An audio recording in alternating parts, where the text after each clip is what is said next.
Tell God all of my troubles when I get home. Hello and welcome to the History of Africana Philosophy by Chike Jeffers and Peter Adamson, brought to you with the support of the King's College London Philosophy Department and the LMU in Munich, online at historyofphilosophy.net. Today's episode, A Common Circle, Anténor Firmin. Ask anyone who has taught courses at a university, and they will tell you that education is a two-way street. The teachers learn from the students just as much as the other way around. Sometimes, students even say things that lead their professors to take on major research projects. This is what happened in 1988, when an anthropologist named Caroline Fleur-Lobin was teaching a class about Count Joseph Arthur de Gobineau, who in the 1850s wrote a book on the inequality of the human races. Happily, one of her students was from Haiti, and asked if she had ever heard of the Haitian scholar Anténor Firmin, who had responded with a book of his own, intended to combat the pseudo-science of Gobineau and other French anthropologists. Fleur-Lobin had to admit that the name was new to her, but she looked into this intriguing figure and eventually wound up writing the introduction to an English translation of Firmin's treatise. This translation, published only in 2000, brought Firmin unprecedented attention, and now he's increasingly acknowledged as a major figure in the history of anthropology and the philosophy of race. A glance at the repugnant ideas of Gobineau shows us what Firmin was up against. Gobineau divided humanity into three races, with whites at the top of the hierarchy, followed by the yellow Asian races, and then black people at the bottom. His message was a deeply pessimistic one, since he thought that the mating of whites with other races would degrade their biological stock, and that this process was already well underway. Ideally, there would never have been mixing of the races, in which case, as he put it, the supremacy would no doubt have always been in the hands of the finest of the white race, and the yellow and black varieties would have crawled forever at the feet of the lowest of the whites. But now, non-white blood was in the genetic pool, so to speak. Gobineau called this an evil that nothing can balance or repair. Pretty extreme stuff, you might think, but none of this was far from the mainstream of 19th century anthropology, which largely took it for granted that black people are biologically inferior and can never attain equality with whites. Still, the anthropologists allowed that there might be exceptions to the rule.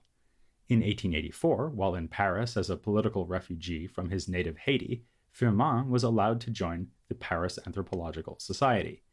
His presence, indeed his mere existence, was an anomaly from the point of view of his new colleagues. At a later meeting in 1892, he was pointedly asked whether he had any white ancestors, which would help to explain his evident intelligence and eloquence. And of course, he heard many ideas like those of Gobineau, even if the latter was not a particularly influential figure. Firmin's experiences convinced him that he needed to write a refutation of the dominant theories of race, taking inspiration from a like-minded Haitian anthropologist, who was also in Paris, Louis-Joseph Janvier. Janvier had already written a pamphlet arguing for the equality of the races, and Firmin would follow this up with an ambitious treatise, drawing on history, literature, ethnography, biology, and plain old common sense to make the same point. One thing he and his opponents did agree on was that race is, at least in the present, central to anthropology. Early in his treatise, Firmin defines this science as the study of man in his physical, intellectual, and moral dimensions, as he is found among the different races which constitute the human species. Yet at the conclusion of the book, he envisions future scientists being able to dispense with the concept of race altogether, once the basic unity and equality of the human species has become appreciated and practically acknowledged. The differentiation of nations according to their level of civilization will still be possible as a sociological enterprise, but, as he puts it, there will be no question of race, for the word implies a biological and natural fatality which has no correlation with the degree of ability observable among the different human communities spread around the globe. Firmin's goal is thus to establish that the study of racial inequality is a social science, not a biological one. But it remains vitally important to him that his project, and anthropology in general, are indeed empirical in approach. His charge against the inequality thesis is not merely that it is false, but that it is unscientific, with, as he says, no natural law to support it. Firmin's devotion to empiricism was inspired by the writings of Auguste Comte, whose positivist philosophy Firmin discovered as a student in Haiti. A fellow classmate recalled that, after reading Comte, Firmin was inspired to explore every scientific discipline under the sun. He refused to specialize in any of them. He boldly sought them all. In On the Equality of the Races, Firmin states openly that positivism is a school of thought which I embrace totally. As he explains, this school downgrades purely abstract disciplines like mathematics, though they do have their place. Real science takes its lead from empirical observations, which must be the basis of all sound theory. Firmin celebrates the collapse of older spiritualist approaches, which identified the true human with the immaterial soul. Now, in a more enlightened time, we realize that the human is just another animal, which differs from the other animals only by a few degrees of superiority. This leaves it as an entirely empirical question whether black people are in fact biologically inferior to whites. And Firmin is in a strong position here, since the biological theories he is attacking as utter nonsense are, in fact, of course, utter nonsense. A notorious example is the study of the human skull, and how its shape and size varies amongst peoples of the globe and is correlated to degrees of intelligence. Firmin thinks that anthropologists who take this seriously are just repeating a folk belief with a pretense of scientific exactness. He gleefully points out the inconsistencies between published measurements, and points out that these findings are just being used to justify assumptions of racial inequality that were made in advance. Any researcher with a large number of skulls at his disposal can easily find a way to make them say whatever he wants. These researchers have not really submitted the inequality thesis to serious inquiry, instead taking it as a kind of dogmatic revelation or just as common sense. It is, to use a phrase that for a positivist like Firmin is something close to an obscenity, a priori, in other words, taken for granted without evidence. As he complains, these scientists concluded without any study that what they saw, or what they were told must be, was consistent with the natural order. Already Janvier had made the same complaint, pointing to the practice of chattel slavery and its violent collapse in the United States as decisive proof of the danger of a priori affirmations in matters of ethnography. Firmin places the racist anthropologists of his own day within a long tradition, which goes back to antiquity. Already Aristotle, when he set out a theory of natural slavery in his Politics, was guilty of seeking a kind of retrospective justification for an entrenched social practice. The pseudo-science of the 19th century is similar, insofar as it seeks to assuage the conscience of white people who might otherwise have misgivings about having oppressed, slaughtered, and enslaved non-white people all over the globe. But there is a telling difference between ancient and modern rationalizations of slavery, a difference that exposes the artificiality of the inequality thesis. A glance at the historical record shows that slavery was thought to be natural long before it was associated with race. The very word slave, as Firmin rightly points out, is connected to Slav, and Slavs are not black. From antiquity, too, there is abundant textual evidence to show that the Greeks and Romans subjected others of their own race to enslavement. At a more theoretical level, Firmin also engages critically with then-current ideas about what race might mean in the first place. As with the case of skull measurements, he's able to produce numerous mutually inconsistent attempts to divide up the human species into distinct groups. There's a connection here to a controversy that had been raging in the Paris Anthropological Society, which Firmin also mentions in his book. Back in 1858, the scientist Paul Broca had triggered this controversy by announcing the successful crossbreeding of a rabbit and a hare. This undermined one convenient way of demarcating species from one another, namely that two animals belong to the same species if they can mate together. But it also reopened the door for those who believe that humans are not one, but several distinct species who can reproduce across the divisions, like the rabbit and hare. This hare-brained, and indeed hair-raising, position was called polygenesis, as opposed to monogenesis, which is, of course, the doctrine that the human species is one. Polygenesis had been defended by various thinkers since the 17th century, including the famous French philosopher Voltaire. You might expect Firmin to resist polygenesis at all costs, but in fact, he shows himself relaxed about the entire debate. After all, he says, even if different human races have different origins, they might still be equal. He also thinks that the main evidence so far produced for monogenesis is scriptural, since the book of Genesis tells us that we are all descended from Adam and Eve. As a good positivist scientist, Firmin dismisses this out of hand, in one of several rather irreverent passages that would have had the pious Alexander Crummell spinning in his grave, if Crummell had not been alive and well at the time. Firmin's book was published in 1885, the same year that Crummell debated Frederick Douglass at Harper's Ferry. In the end, Firmin cautiously adopts a kind of compromise view, according to which humans arose separately in several different places of the globe, but still as one species and according to a single blueprint. As for racial intermixing, which Gobineau thought so disastrous, Firmin welcomes it as a dramatic confirmation of his equality thesis. Mixed-race people are as intelligent as white people, and their difference from pure blacks or pure whites is a purely physiological phenomenon, nothing more. He takes pride in pointing to Haiti, where numerous men of mixed race have shown great talent in poetry and other fields. Haiti is in fact crucial to Firmin's argument, and not only for patriotic reasons.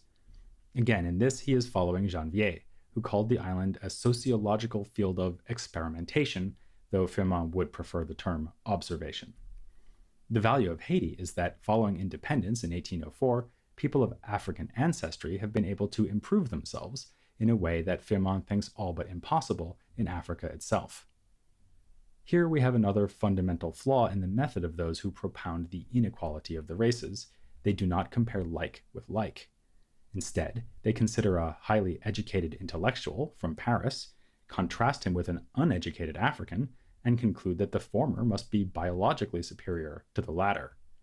Firmin does not take the route we might expect or prefer by arguing that inhabitants of traditional African society are every bit the equals of urban Parisians. Instead, he concedes the inferiority of Africans as an uncontroversial point. Occasionally we get a caveat, as when he says that African culture is rather more civilized than Europeans usually assume. At one point he even quotes African ideas about God as being too transcendent to be concerned with human affairs, something we also looked at in our episode on traditional African conceptions of the divine, as it happens. Firmin welcomes this as a sign of rationality. Generally, though, he accepts without protest that white people are indeed currently superior to black people. He even admits that whites are on average more attractive, and more importantly, that they have produced the best scientists and scholars.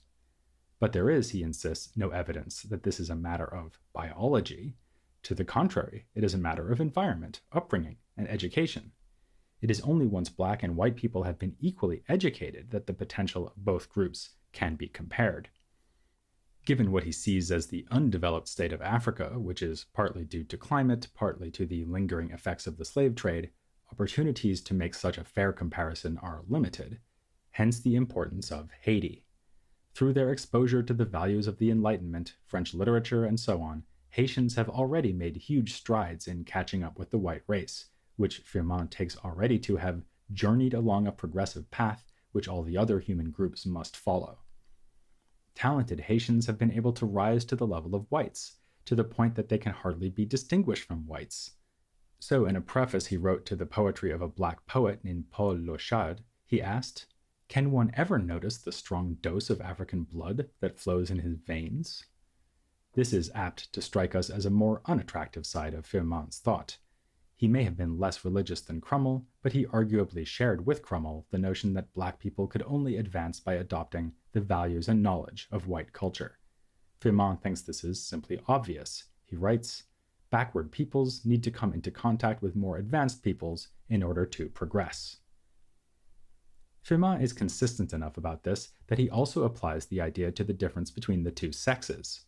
This is not a topic that comes up often in his book, which is, of course, about racial inequality, not gender inequality. In fact, during his discussion of brain size, he dismisses female brains as irrelevant. But later on, he adds in a striking passage, "Does not civilization always tend to cause men and women to become equal and achieve the same qualities?" And of course, his whole argument could easily be adapted to show that claims of female inferiority are as poorly founded as claims of racial inferiority. Disappointingly, Firmin doesn't seem to have drawn that conclusion himself.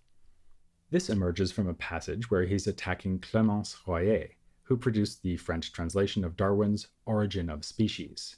He says that she is a learned woman, but a woman nonetheless. There are problems of such complexity that they can be properly studied only by men. But Firmin does add, in explanation of this obnoxious remark, only men, because of their particular education and their temperament as males, can see these problems from every angle. If the reference to temperament suggests natural inferiority on the part of women, the part about particular education holds out the prospect that equal education might put women on a more equal footing with men. The reason Firmin lashed out at Royer is that, in her preface to the translation of Darwin, she had claimed that the new evolutionary theory supported the thesis of inequality between the races. She even looked forward to the prospect that, through biological competition, the superior human race would win out against and ultimately extinguish the lesser ones, and no prizes for guessing which race she took to be superior. But Firmin disagrees about whether this is an implication of Darwinism. To the contrary, he cites the theory of evolution as proving his own thesis that it is environment that makes the difference between the races. He goes remarkably far here, assuming that changes in social and physical surroundings can even lead to changes in the physical features that make people more or less beautiful. Apart from Haiti, Firmin's favorite way to demonstrate the centrality of environment is one that will be very familiar to us: ancient Egypt. He devotes an entire chapter of the equality of the races to this topic, attempting to refute those who claimed that the Egyptians must have been white, given their astounding achievements in science and architecture. This is nonsense, says Firmin. You can see that Egyptians were black just by examining the statues they made. He also invokes another culture familiar to us, Ethiopia, which had impressive achievements of its own, and concludes that the population of Egypt was black like the Ethiopians, and the inhabitants of Ethiopia were as civilized as the Egyptians. Like many other 19th century Africana thinkers, he also stresses the debt owed to Egypt by Greek and Roman philosophy and science. So you might say that for Firmin, white people are further along the path of progress than any other group, but only because they were given an initial push by black people.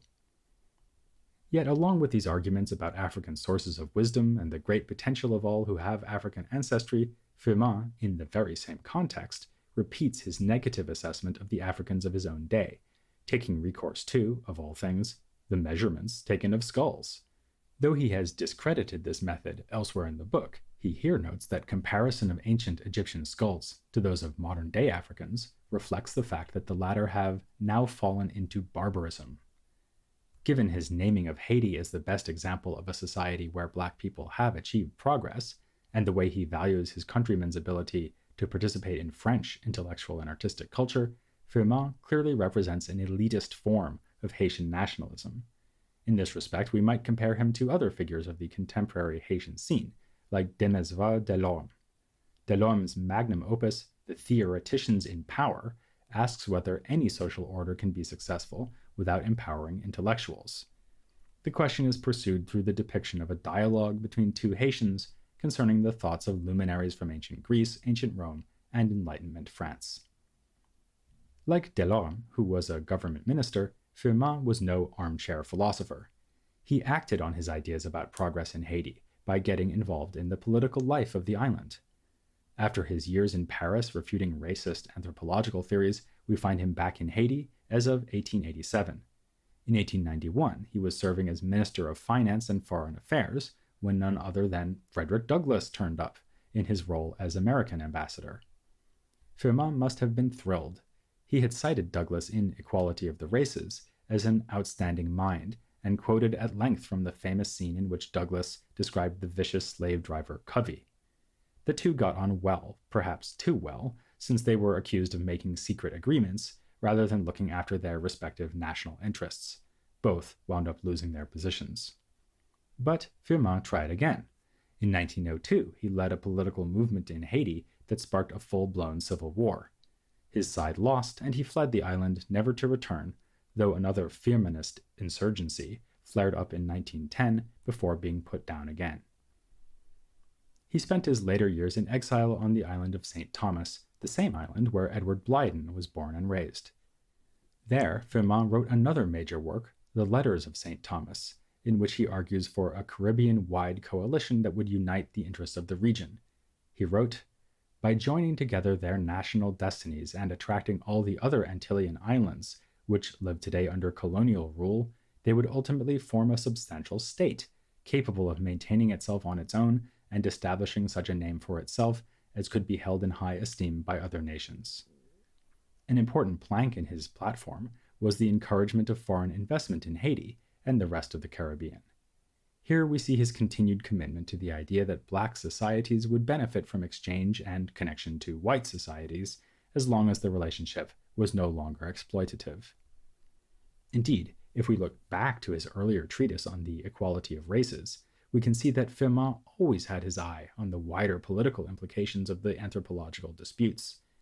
Consistently with his premise that it is environment, and not biology, that causes inequality, Firmin was attentive to disparities within a single race or society. Uncovering the incoherence of racist arguments was thus a step towards a more egalitarian future, in terms of economic class as well as race. As he wrote, "Recognition of the equality of the races entails a definitive recognition of the equality of all social classes in every nation of the world.